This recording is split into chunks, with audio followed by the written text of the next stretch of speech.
एक समय की बात है। कपिलवस्तु राज्य में राजा शुद्धोदन और रानी महामाया रहते थे। रानी ने लुम्बिनी गार्डन में एक प्यारे से लड़के को जन्म दिया।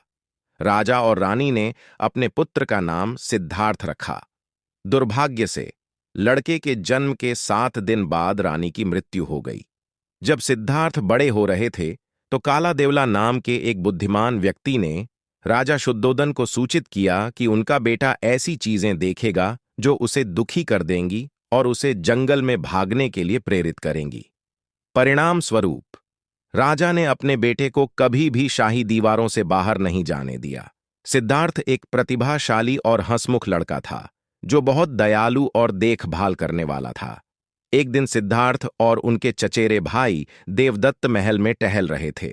देवदत्त ने पास में एक हंस को देखा और उसे वहीं मार गिराया। घायल पक्षी को देखकर सिद्धार्थ घबरा गए। उसने हंस के शरीर से तीर निकाला और घाव पर औषधीय जड़ी बूटियां लगाईं। उसका चचेरा भाई पक्षी चाहता था क्योंकि उसने उसे गोली मार दी थी, लेकिन सिद्धार्थ सहमत नहीं था। परिणाम स्वरूप दोनों लड़के अदालत चले गए। दरबार में बुद्धिमान व्यक्ति ने कहा कि हंस उस व्यक्ति का है जिसने उसे बचाया, न कि उसका जिसने पक्षी की जान लेने का प्रयास किया। सिद्धार्थ परिपक्व होकर एक युवा व्यक्ति बन गए। राजा शुद्धोदन ने उनका विवाह सुंदर राजकुमारी यशोधरा से कर दिया। राजा शुद्धोदन ने सोचा कि सिद्धार्थ की शादी के बाद वह कभी अपना घर नहीं छोड़ेंगे, क्योंकि उनकी एक पत्नी थी। दूसरी ओर सिद्धार्थ को महल की दीवारों के अंदर असंतुष्ट महसूस हुआ। चलो महल के बाहर टहलें, राजकुमार ने एक दिन अपने नौकर चन्ना से आग्रह किया। चलते चलते उन्हें एक बुजुर्ग व्यक्ति मिला जो झुका हुआ था। सिद्धार्थ का इससे पहले कभी किसी बुजुर्ग व्यक्ति से सामना नहीं हुआ था। उन्होंने चन्ना से पूछा, वह क्या है? यह एक बुजुर्ग सज्जन है, चन्ना ने उत्तर दिया। एक दिन हम सभी बुजुर्ग होंगे। सिद्धार्थ व्याकुल होकर अपने महल लौट आए। कुछ दिनों के बाद सिद्धार्थ फिर महल से बाहर चले गए। इस बार उन्होंने एक बीमार आदमी को देखा जो दर्द से कराह रहा था। वह आदमी क्यों रो रहा है चन्ना? राजकुमार को आश्चर्य हुआ। उसने पहले कभी किसी बीमार व्यक्ति को नहीं देखा।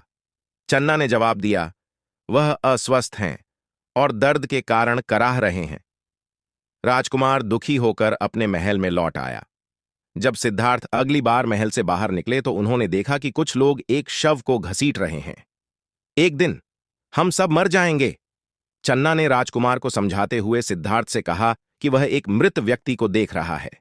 सिद्धार्थ जानता था कि राजा ने उसे इन संभावित खतरों से सुरक्षित रखने के लिए महल में रखा था। क्या हम सभी को इस अवस्था से गुजरना होगा? बूढ़ा होना, बीमार होना और मरना? राजकुमार को मन ही मन आश्चर्य हुआ।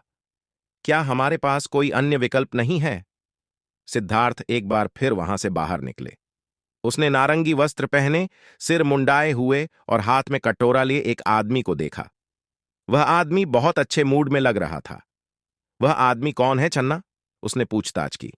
वह एक समझदार आदमी है। वह सब कुछ त्याग कर खुशी की तलाश में जंगल में चला गया था, चन्ना ने उत्तर दिया।